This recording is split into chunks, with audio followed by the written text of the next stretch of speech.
Hello. So I'm going to do this recording and let me go ahead and apologize for the big bright light up there. It's a skylight and I can't do anything about it. So it's going to be joining us quite often for our little videos. So this is an introductory video just to kind of share with you all who I am, why I'm doing this, what my passion is, and what brought me here. So basically, several years ago, I was diagnosed with 2 autoimmune disorders. Upon that diagnosis, it led me to do a little self-discovery and a little more digging upon my own. I was first diagnosed with depression at the age of 17 as a junior in high school. And began seeing a psychologist and a psychiatrist and was put on Prozac when Prozac was still an experimental medication. So that gives you a little idea of how old I am. So that began my journey with depression. And that unfortunately began a very, very long downhill battle. I experienced a lot of other self-inflicted demise and so forth, as well as exterior demise of things that worked against me. I've discovered a lot in the last year and a half that explains a lot of why I took the journey the way that I did. However, I digress. So basically, I went through 25 years of living in suicidal ideology. I had decided at the age of 17 that my life did not matter and that the world would be better off without me, that I really had nothing to offer this world or to anybody. So fast forward 28 years, and after 3 years of getting very ill and trying to get a diagnosis and learning a lot during that time as well as like how stress affects the body, how long-term unrelieved stress shuts down the body. I really, really needed somebody to give me a diagnosis. I needed to have a name put to what was making me so sick. During all of that time, I was still taking different medications for anxiety, for depression. I had 3 years prior, or at the beginning of when I got very sick again, which was 3 years prior to getting the diagnosis, I had taken Chantix to try to quit smoking. And I firmly believe that was a huge catalyst back into the extreme depression, the suicidalness that I felt. And at that time I was married. I had 3 children by then, and was working an incredibly stressful job that I worked insane amounts of hours at. So my body just began to shut down. And once I received the diagnoses, it was fibromyalgia and chronic fatigue syndrome. So once I received those, a dear friend of mine, a dear family member that I absolutely love and adore, and I'm sure you'll eventually hear me talk about him a lot. That's my little one. I now have a 4-year-old son as well, who's playing some video games. When I received that diagnosis, he offered me a book, and it was all about the 21st century killer called adrenal fatigue. And adrenal fatigue was ultimately what it ended up being.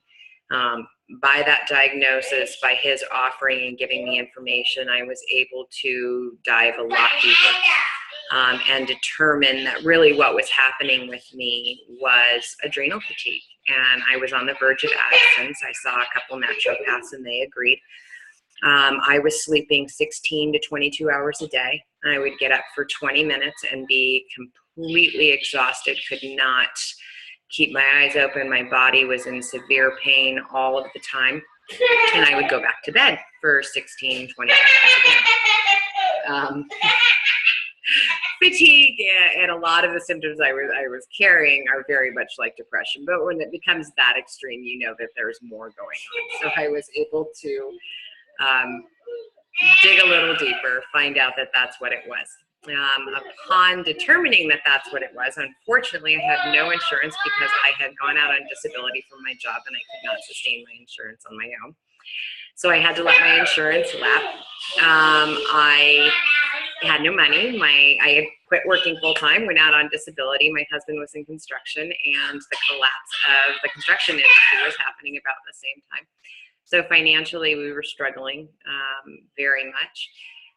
So I really didn't have a choice but to become my own advocate, to become my own doctor, to do my own research, to start a lot of self-discovery. And during that whole time, up until about a year and a half ago, I was still, and even more so, living in a belief that suicide was the best option. And unfortunately, I think once you go to that place, once you decide that suicide is an option, it's really hard to ever move away from that again, to ever not see that as the best way to go. So it took a lot. It has taken me now 5 years since my diagnosis, actually 6 years since my diagnosis, to finally start to live again. I put myself into isolation for about 4.5 years. Upon the arrival of our son, who is now 4, Seamus, that was very difficult. Again, still living in that place.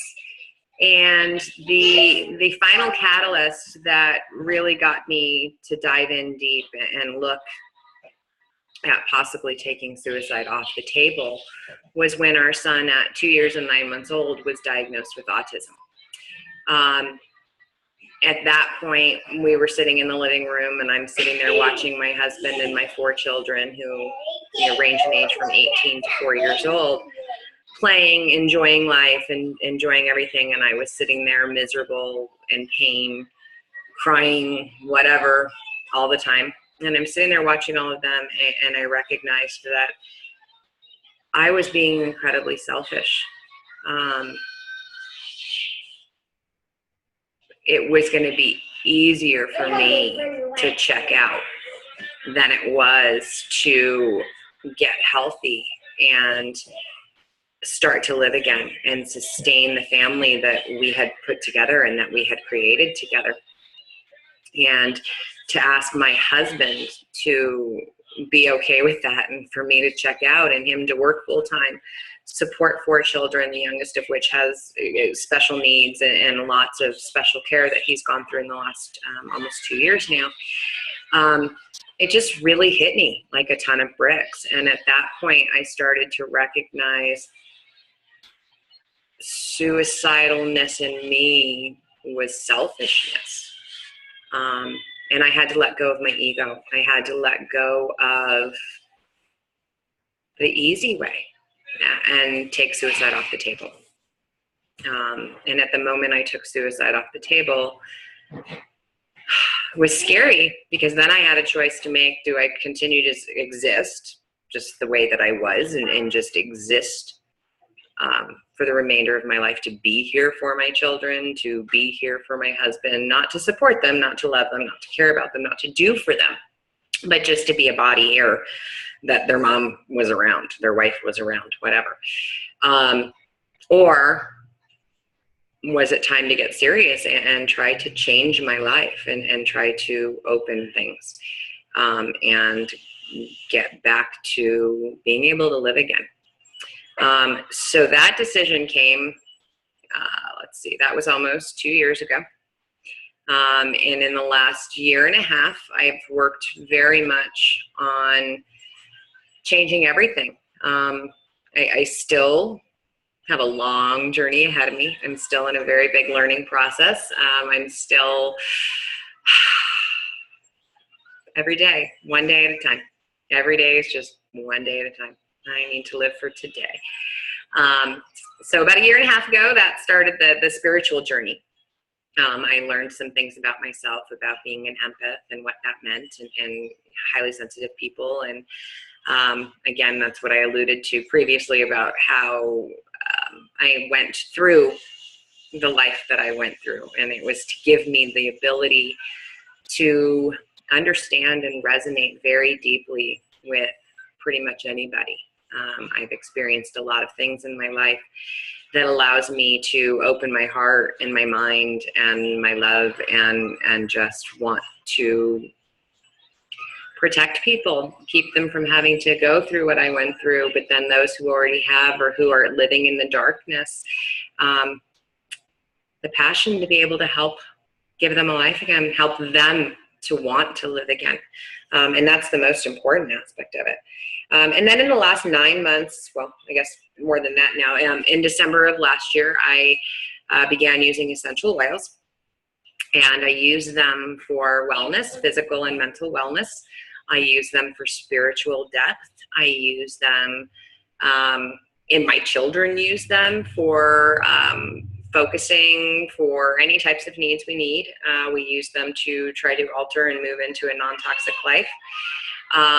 We use them for healing purposes, any type of illness, sickness, anything that we have, cuts, bruises, headaches, whatever. So we've gone to that, and that all comes about because I'm a huge advocate of recognizing that some people cannot handle pharmaceuticals. They can't handle synthesized medications that are honestly created for the most part to mask symptoms to allow you to feel better without really going after the underlying cause. So that is kind of my idea, my path in a nutshell. Gives you the idea of where I'm coming from, why I'm here. And then moving forward, all I want to do is share love and support and help anyone who needs my help, who wants my help, to pull themselves back out of the darkness, whether it's through medical issues, whether it's depression, anxiety, a culmination of all of it, stress from work, stress from motherhood, stress from life.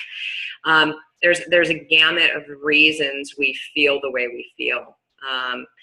And if you're not feeling happy and loved and supported and wanting to be brought into the light, then you need love, you need help, you need support, and that's what I'm here for. So please, by all means, like what I have to say, like the video, get in touch with me, message me.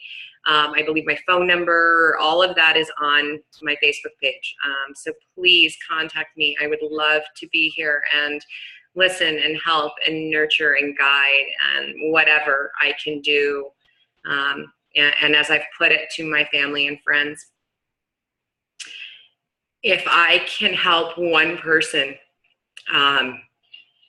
choose to stay in this life and not take their life, then my goal, my mission, my calling has been done. Even if it's just one person. It's really what it's all about. Just loving and supporting each other. So thanks a lot. It's nice to get to know y'all. Take care.